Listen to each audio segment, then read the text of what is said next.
Most ethical frameworks exonerated the princess, but Shallan had been there. She'd watched those men die. She'd seen the terror in their eyes, and she felt terrible. Welcome to The Storming Journey, a sacred text reading of The Stormlight Archive by Brandon Sanderson. This podcast may contain spoilers for the Stormlight Archive through Wind and Truth. Welcome to The Storming Journey! I'm Liz, and I'll be your Ardent for this episode as we cover Chapter 39, Burned Into Her, from the Way of Kings. I'm Adam, and I'm today's Worldsinger. And I'm Elle, today's Veristitalian. So I connect to these Shallan chapters at the very beginning of her arc here, because everything that Jasnah is asking Shallan to do here is everything my advisor on my committee for my dissertation asks me to do. She gives me a problem of something that I've come to her with, and she's like, go figure it out. Here's maybe 2 books. Go forth. Go find the answers. Which is, I think, what Jasnah did at the end of the last chapter, where she's like, okay, you got this problem, go solve it. And then Shallan's working it through, right? She's holding all of the different circles together and trying to weigh them and figure out how they are going to enter into her approach to the world and her approach to life. And for me, that's what a lot of my conversations with my committee for my dissertation has been. It's, where are you drawing your circle? What is your justification for using that type of scholarship? Or what is your justification for thinking about these books in relation to each other? And a lot of developing yourself as an academic and as a literary critic and as a literary scholar and literary theorist is developing the ability to justify the reasons that you're approaching something and where that's coming from. And so I understand, I connect very intimately to Shallan's, you have this philosophy, you have that philosophy, you have that philosophy. And in that extra step of not only saying we have these philosophies and they exist, but now weighing them and saying, how does this apply? Do I bring this into my academic, my scholarly self? Do I bring this into where I am? Or do I have reasons for rejecting it? Do I have reasons for not wanting it? And that's just as important as deciding which path you go by. And so I connect a lot to Shallan in the chapters when she's doing a lot of the scholarship. All right, and I have today's Storm's Eye view. Shallan scribbles countless charcoal sketches of the horrific alley scenes. The philosophies she studied fly through her mind, seemingly exonerative. Jasnah's actions are moral. What about Shallan's own violent choices? She writes non-balat and explains she'll leave post-Soulcaster discovery. When the maid arrives, Shallan panics, going to her trunk. She slips the Soulcaster from its compartment into her safe hand. After fleeing the oppressive conclave caverns, Shallan sketches amongst Shalebark. She focuses on the symbiotic relationship of snails and plants. Finding herself alone, she pulls out the Soulcaster to practice. Her orders to the Shalebark to become something else fail. And whispered in the wind is, I am a stick. I am a stick. Pretty funny with the whole fire, you're fire. I was like, oh man, Shallan just can't do soul casting apparently. Oh, it's pretty funny. So the theme I chose for this chapter is justification, which is a word that has lots of different valences, resonances. But the one I'm thinking of here is the most obvious one here, that Shallan is considering the justification for at least 3 different choices in this chapter, right? She's completing the test that Jasnah, her mentor, has set her to figure out, is Jasnah justified in her actions? She's also considering, is she justified in stealing the Soulcaster? And then we get hints of her considering, was she justified in her past actions? Which she's not ready to consider yet. But it's there still. So a thing that we've brought up a couple times on this podcast is the analogy of the elephant and the rider, which is Jonathan Haidt, a scholar's analogy for the way our mind works, that we have this small part of our brain that does the reasoning, the justification, which is like the rider on an elephant. And the elephant is all of our unconscious experience and motivations and personality, things that we don't necessarily choose or control consciously. And the rider, the logical part of our brain, is responsible for providing justifications for why the elephant does what it wants to do anyway. The rider thinks he has control, but often does not actually have control. And so I wanted us to read this chapter through the theme of justification so we could think about how much of the justifying that Shallan is doing here is post hoc justification and which is like, this is actually the reason the choices were made. And where is Shallan lying to herself about the justification for various actions that have been taken? We bring one question into that lovely question as well, which is is there ever a non-post hoc justification? Like when you're actually taking the action, can you make a justification in that moment? Or is justification always a backward-looking thing? I think it's something else that like should be in our purview or our thinking here. Or is justification a forward thing? Like, do you justify it to yourself before you take the action, and then you do the thing like based on that justification? So I think the one moment of like real clarity we have here is that Shallan recognizes that she didn't steal the Soulcaster for any of the good reasons she has for stealing the Soulcaster. She took it because she was mad at Jasnah. Which is, I think, her identifying like the real reason I did this was impulsive and emotional, which I think is true to what happened in the moment.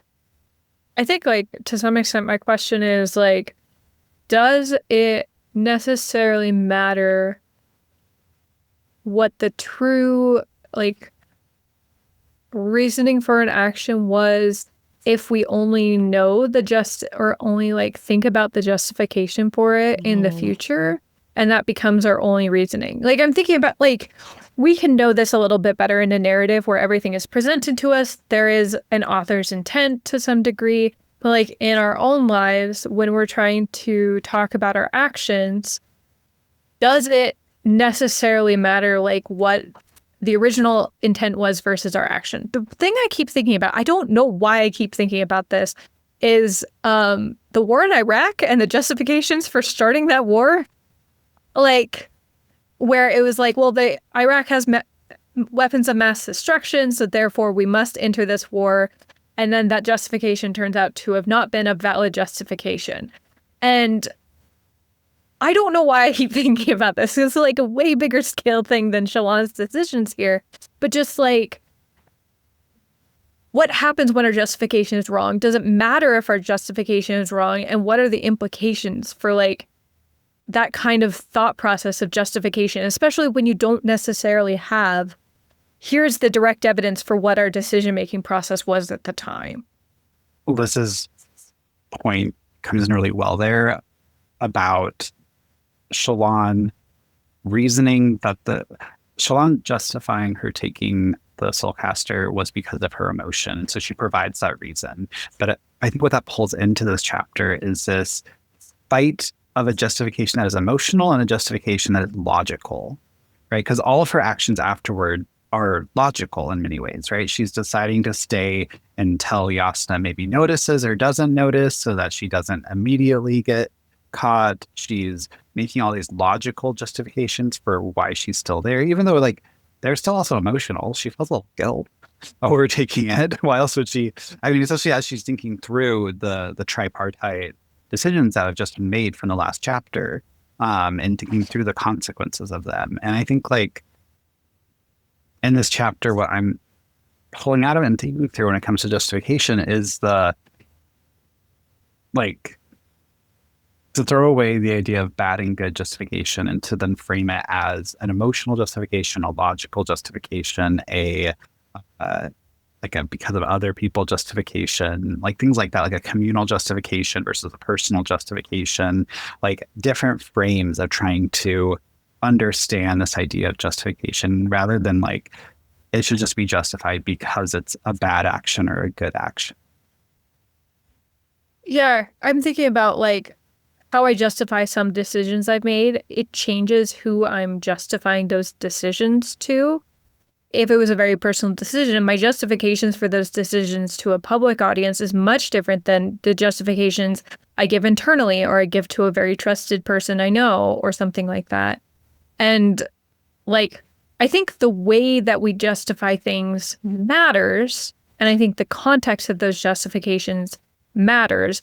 And I don't know necessarily that any of them are like then the true justifications. I think they're just different ways we justify things, and like all of them can be true simultaneously. The reasons that like I made decision X can be all true, but just different levels of true for what is like appropriate to share with that audience. Well, I think that also pulls us to like, why is Shallan finding these justifications? Because Jasnah told her to go do an assignment.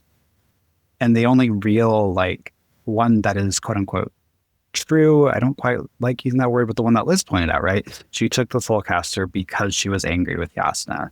She wasn't asked to figure that out. She just figured that out and came to that. And so I think like your comment focuses in here on like audience, but also like reason for justification.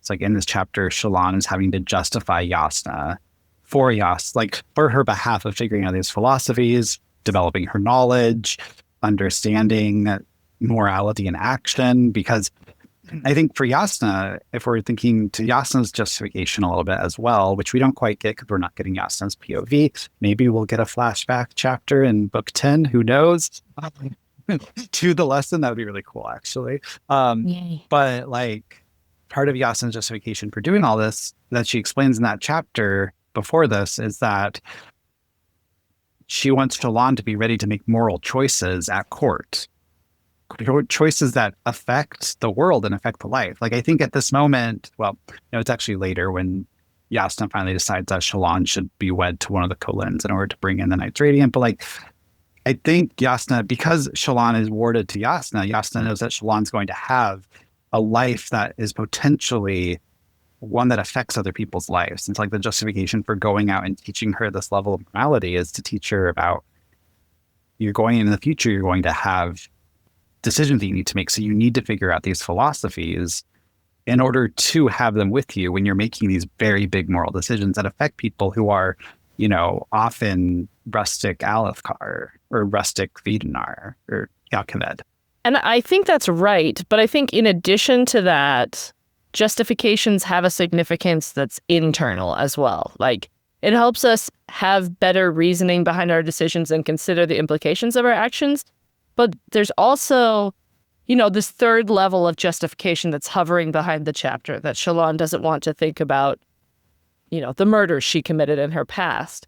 And we have this paragraph where she says that Jasnah had been right, like she does only have childish answers, and she is clinging to the hope that she can find the truth and use it to explain or perhaps justify what she'd done back in Yakaved.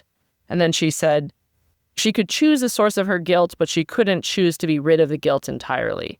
So somewhat, I think justification is an internal process of dealing with our own actions and saying, why did I do that? And how am I going to allow that to affect how I view myself? Like, does Shallan have to think of herself as a bad person because she's, murdered her mother and father?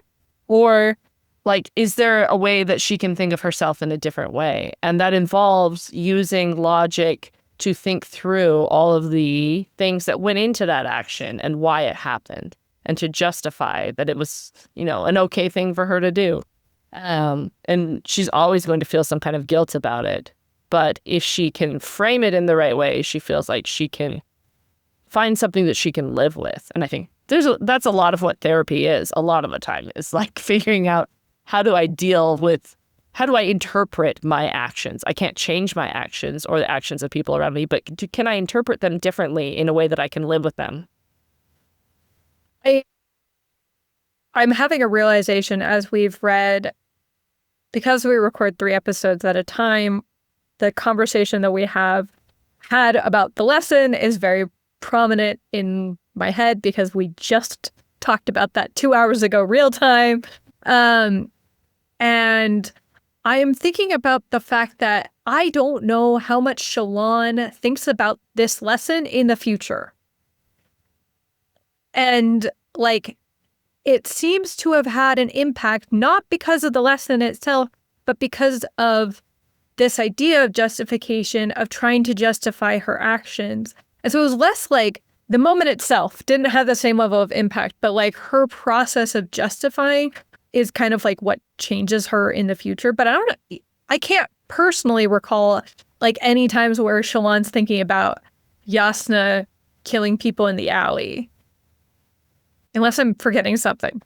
It does seem to be like a moment that kind of starts to unlock Shallan having to think about her past, right? This is where we first get an image of her. She's drawing unconsciously, and she draws the image of the body laying on the floor, and she thinks about the shard blade. And so it's starting to break down that mental barrier that's been protecting her from having to justify that action. So maybe, yeah, that I like that. That's the long-term impact of the lesson, is that Shallan has to actually come to terms with herself as a murderer because she has to justify Jasnah doing the same thing. I'm also thinking about that insight that you brought in, Liz, about the therapy just being justifying your actions, and how we had the question at the very beginning of this episode about like, where does justification come in? Is it always post-talk? Chronologically, where does it come in? And I think like something that's coming out for me here is like justification is the logical sense of like explaining to yourself why you're making very emotional decisions. Since like our decisions we can logic our way into figuring out a decision, but at the end of the day, when you take the jump of a big decision in your life, it's an emotional thing.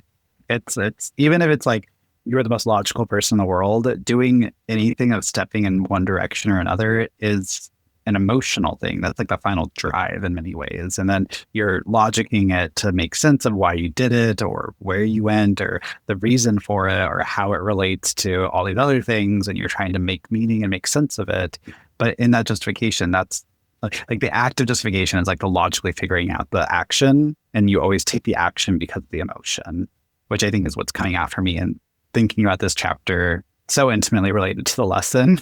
It's just, I don't think we can like quite untie these from each other. This just made me think about, because you were saying nobody takes actions without emotion, but like we kind of talked about how Jasnah seems very unemotional in the previous chapter. But now I'm thinking forward to when Jasnah's justifications do fail her, which is the scene with Renarin at the end of Oathbringer, right? Where she has all the logical reasons for why she should kill Renarin. And yet her decision ultimately comes down to her emotions at the end. That she decides not to do what she's logically reasoned out is the best course of action because she is so attached to her family. She does that at the end of Win and Truth as well, with the conversation with Taravangian, where ultimately it comes down to, yeah, I would save my family, because that's like her emotional response to that. Mm-hmm. I mean, to be fair, I identify with Jasnah in this of like, oh yes, I only think logically. I'm responding rationally. I'm responding logically. And then I'm like, wait a second, all of my big decisions are like based on gut feelings and like not at all logical. Like maybe they do have some logic and rationality to them. Like I tried to like justify my emotions with rational reasons for why I would have picked that. Subconsciously, of course, I knew that that was the right thing because of this logical option. This is reminding me of one of the stories I was thinking of when I explained the elephant and rider metaphor is from Jonathan Haidt's book, The Righteous Mind. When he explains this metaphor, he tells the story of this experience that he had of realizing that gap of, he's a philosophy, social science kind of person, and he thinks he's very logical and that his actions are based in evidence and things. But then he has this moment where he witnesses his brain making up a justification that's not true to support like his emotional reaction. His wife comes home and he's been at home with like the baby and the dog, and she's like, why are the dishes still on the counter? I told you need to do this. And immediately he starts telling this story about how, oh, he was having such a hard time and the baby was crying and the dog needed to go out and I just left the dishes there. And it was true that all those things happened, but those things didn't happen all at the same time. And he actually had just forgot to clear the dishes. And so like, even the most logical people, our brains are just trained in this way that when we have an emotional response, he felt attacked by his wife, we come up immediately with a story that justifies why we were doing the right thing, why we are a good person. And it's so difficult to avoid that. Even Jasnah, our paragon of logic here, at the end, there's a lot of emotion behind her decisions. Well, that just makes me think of like Adam and Eve in the Garden of Eden and their justification of like why they're naked and why they covered themselves up, right? That response. And it being such this like connection of emotion and logic, right? Which I think in our conversation here, like is the connective tissue and the connective like tempest in some ways of decision making and of justifications, right? We have to justify our emotional actions with logic. We have to justify our logic ones with emotions, and like this like intimate interaction between those two ideas within this justification regime that we're kind of like building out. Unless anybody else has something, I think that's the perfect transition to our sacred reading method today. I think we're good to go. Okay, great. Jasnah rules. Yay, Jasnah does rule. So our sacred reading method today is doing parables again, because I found it really interesting that in this chapter where we have Shallan running around a lot inside her head and doing circles around trying to understand why she does what she does, we have this moment where she's contemplating wildlife and doing her Shallan natural philosophy and sketching things. So I wanted to look at this section where Shallan is in the palace gardens and doing her sketches of snails and plants as a parable. How does this relate to this idea of the bicameral mind, that we have both an emotional side and a logical side, and they don't always work together well? So I wanted to read this section here. I don't know if we need to read it out loud, but we could maybe give a summary of it and then talk about the different elements here and how might we create a metaphor or a parable out of what Shallan observes about these plants. So does anybody want to give us kind of a summary of Shallan's observations here? All right, I wanted to pull out the physical book because I like the illustrations in it. And then I was like, Yes. oh, they put it weirdly before the Kaladin chapters instead of right near the Shallan chapters. This is frustrating. Yes, well. So Shallan talks about seeing the snail and realizing that they have like a symbiotic relationship, that like the snail is cleaning the shalebark. And is it, there are different terms for the relationship. It's not mutualistic. It is mutualistic? I don't remember. I need to look it up because like the shalebark is benefiting from being cleaned by the snail. The snail is benefiting by eating the stuff that's on the shalebark. So I guess it is mutualistic. It's been a long time since I've taken biology. It's fine. And then we have the lifespren, who are also like, we don't completely understand the relationship between lifespren and plants, but we know that there's a connection there. And then there's also other cremlings in general that are like, they're protecting the plants being protected by the shalebark, and seems to not have any significant relationship, at least with the snail. But Okay, so if you had to pick whether the shalebark, this plated stone, is the logical part of the mind or the emotional part of the mind, which one would you pick? If we're going to draw this analogy. I'm going to say, stay with me here. I'm going to say that the snail is the emotional part because it eats away stuff from the shalebark to justify its emotional, like it's pulling away stuff from the logical to try to justify its like emotional kind of thing.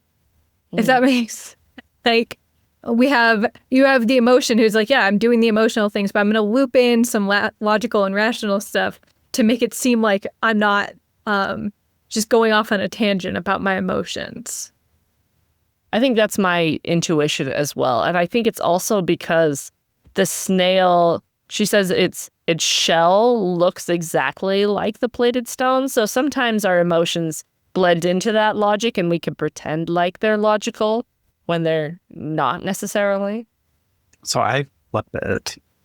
And I think it's because I'm looking at the little image right before the Kaladin chapters, and the snail like looks really like the shale, and the shale's like it's grown along like as a foundation. And I think like our emotions are very foundational to what we do.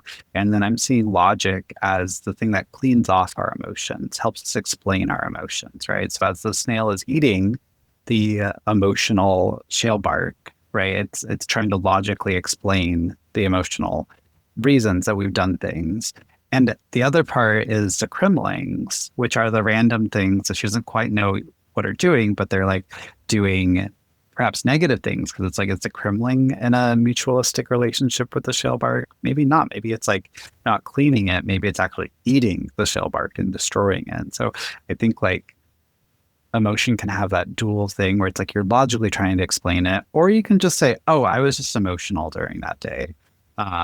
Specifically here, I'm thinking about, going to be a brief aside, so sorry, dear listener, but in criminal law, there used to be a thing where you could murder someone in the heat of the moment and get away with it if you could, in front of the court and the jury, prove that you were in the heat of emotion, because like that emotion was enough to exonerate you from killing someone else. So this would have to be like you walk in, you see your wife with a different man, and in that heat of that moment, that exact moment, you kill that person. There were certain legal structures and legal regimes where you could be exonerated of that killing. And I think like for me, emotion has that dual thing where it's like you can logically explain it and help you understand it, or you can just in a crimling way show up your shoulders, shrug your shoulders and say, yeah, I was just emotional in that moment. Yeah, So for me, I think like I flipped it for a parable. I think like with the cremlings, she talks about how the plants, the shale bark is protecting the cremlings. And I kind of think of it as like, I wouldn't say necessarily our egos, but like our internal selves are being protected. And whether that's like we see the shale bark as the logical side or the emotional side, we try to like use one of those as our shield to like protect our inner feelings, our inner sense of self, of trying to say like, no, it's okay. I'm not a bad person. Kind of like what we were talking about with Shallan. She's trying to either use logic or emotions to say, I'm not as evil as Jasnah is because I had reasons. Because if she doesn't protect that inner person, like she doesn't know what's going to happen. We do. It's that her personality gets split because she can't deal with the trauma. It's fine. Everyone has ways of coping. But I just like, I think that I don't know that it's necessarily like in looking at it as a parable. Obviously I don't know that this was necessarily intended as a parable the way that Brandon wrote this. And I'd be really curious to talk to him about like whether he ever thinks about like this kind of like parable idea when he's like making these kind of connections, or if it's just like, well, yeah, of course she's describing this. Knowing authors, yes, he probably did think about that and is very intentional. Anyways, but I think that like it doesn't really necessarily matter whether we're seeing the shale bark as emotions or as logic, because like it kind of matters as like a personal interpretation of what are you using to protect your inner self. So maybe it does say something about who Liz and I are, that we are like, oh yes, our emotions are protecting our inner self. And Adam's like, no, my emotions, my logic is protecting my inner self. I don't know. Probably not, but maybe. Interesting. We could go all Freudian on this, I'm sure. Well, I think just one more thing to note here, and there are many things to note here as well, but like we're getting the parable through Shallan's observations and justifications of what's happening. So like the thing that I find so interesting was the like curious she thought, and then she's working through it where she's like, it was as if they had been designed by the Almighty, and like as if, and she's like trying to figure it out through this observing and justification, which I think is an interesting path toward knowledge that's being developed, an interesting epistemology for this chapter, because our usual path toward knowledge, our usual method to that is like the scientific method, right? It's not just observation and justification, it's hypothesis, experiment, those other things that you learn in biology. L has not taken. No. And I think that's an interesting way toward knowledge. And like in parable creation is also an interesting epistemology, like because a parable has a specific reason that the parable giver wants to provide, but in saying the parable, it's open up to so much interpretation, which is what literature is all about, right?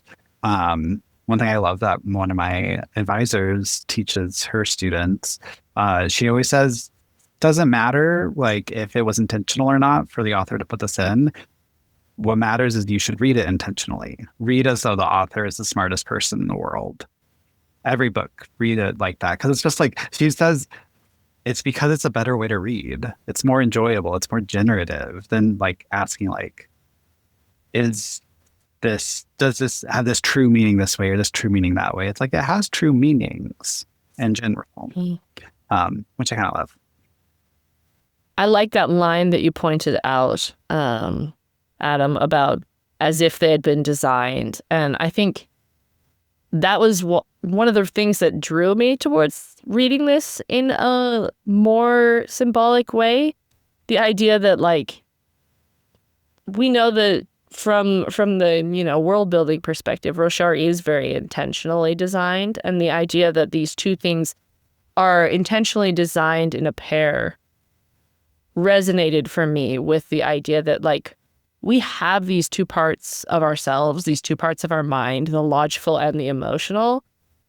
One is not better than the other. We shouldn't be trying to get rid of one or the other. Like, they're designed to work together. Whether you believe that design happened, from a divine being, or whether it's a matter of evolution, like, it's part of what makes human beings work that we have both of these elements.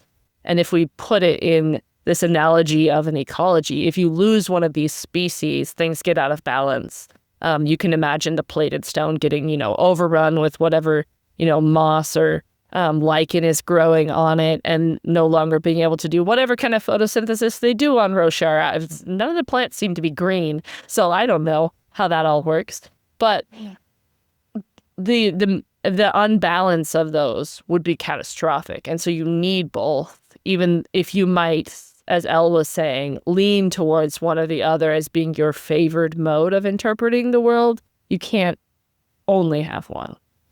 I think that kind of like brings in the conversation we were having about like therapy and justification of, if you're always like using your emotions to justify the actions you take, like that is something you have to consider and like decide, are you like letting your emotions rule over you to some extent, of like making them the primary driver of what you're deciding? Or are you making logic and reason rule over how you're deciding things? And like, you have to, that kind of cultivation has to happen intentionally. I mean, they talk about like, it was gardeners who make the shalebark the way that it is and are like refining it and making it grow a certain direction in a certain way.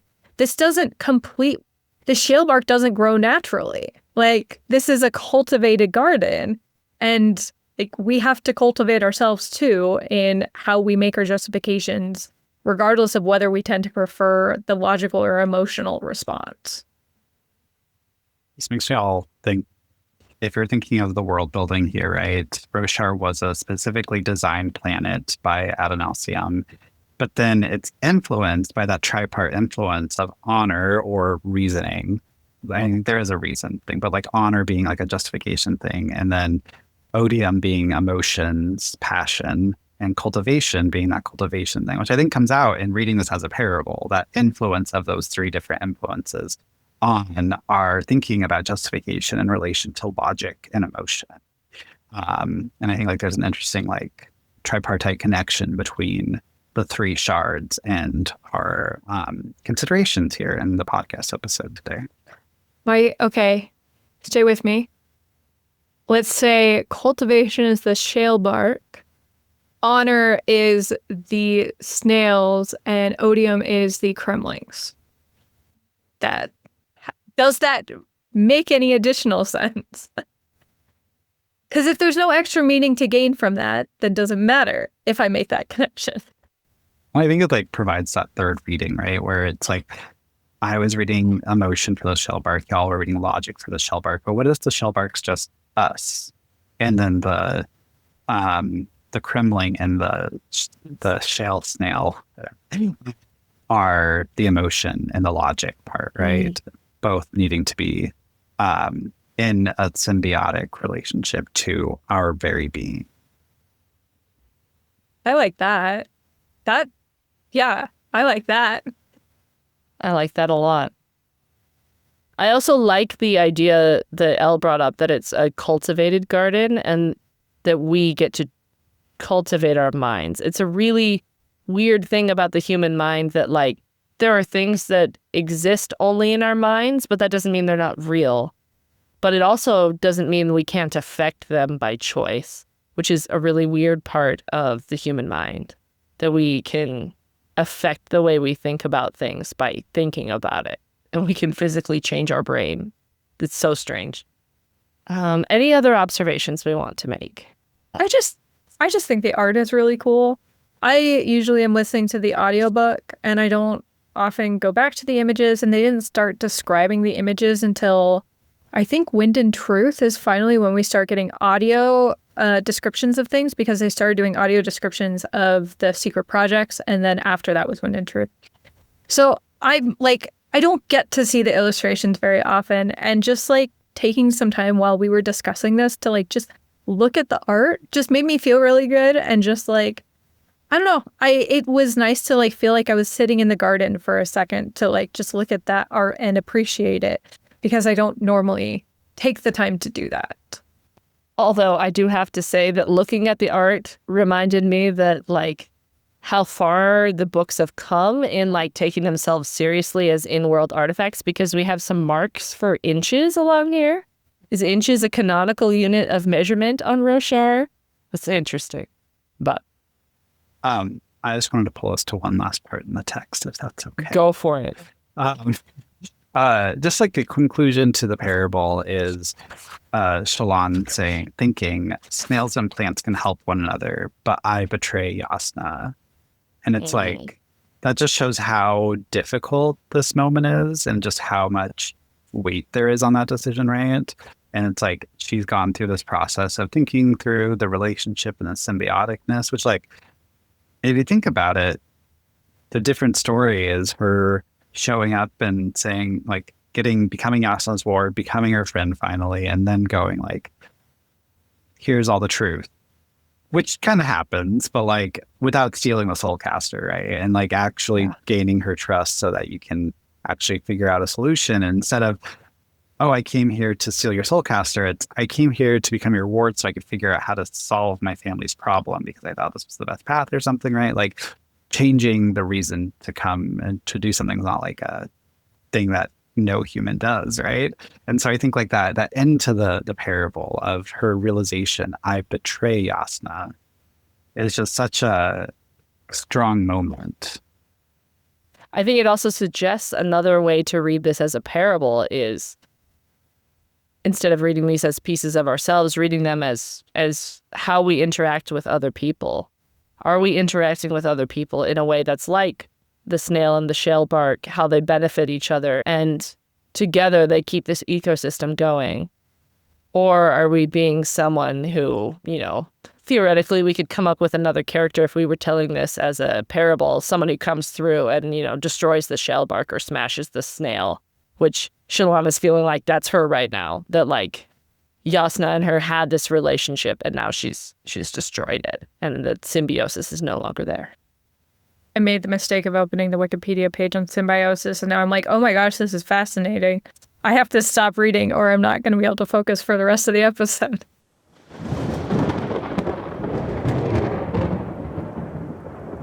Well, we will now transition into our final segment, which is the Wisdom of the Heralds, where we contemplate what we've talked about from this chapter and think about how we want to bring that back into our lives. Featuring Adam's dog. For podcast watchers. Yes, you should subscribe to us on YouTube. That was so natural. No, she was coughing, and so it makes sense to bring an animal into this part where we're having this natural philosophy discussion here. So. My wisdom of the herald is I'm going to symbiotically live with my dog until the end, and we're going to help each other out. No, my real wisdom for the heralds for this one is I think I want to think about emotion and logic a little bit more when I make justifications. Because I think like sometimes we can justify things and just like work through them without taking that step back to ask ourselves like, where's the emotion here and where's the logic? And so I think I want to ask that question of like, where is that when I'm making different decisions? I think one of your licks the mic. So I think that's all I want to take away is thinking about that bicameralness, as you called it, Liz. That's Jonathan Haidt, TN. My thought is I like this, what we came to thinking about the cultivation of the garden. And we didn't talk about how like the Shalebark has been made into a maze. But I like that idea of cultivating the paths that my justifications for myself naturally run down and noticing which ones I am using a lot and thinking about whether that's what I want and intentionally cultivating justifications that I'm okay with. Cultivating my reasoning for my actions to go down the paths that I feel are good. I was a everyday journaler for about 10 years, and I stopped for a number of reasons, but I feel like it was easier to process the way that I was making decisions and the way I was justifying decisions when I was regularly writing things down. I don't know that I'm going to necessarily get back into a daily journaling habit, but I think the idea of finding a way to like take time to write things down that I'm feeling is something that I need to bring back into my life to some degree to be able to better cultivate my Shalebark, which is completely a normal thing to say. Thank you for joining us today on The Storming Journey. You can support our work on this podcast by subscribing to our Patreon, leaving a review, or sharing the podcast with a friend. We hope you'll join us next week, and in the meantime, remember, journey before destination.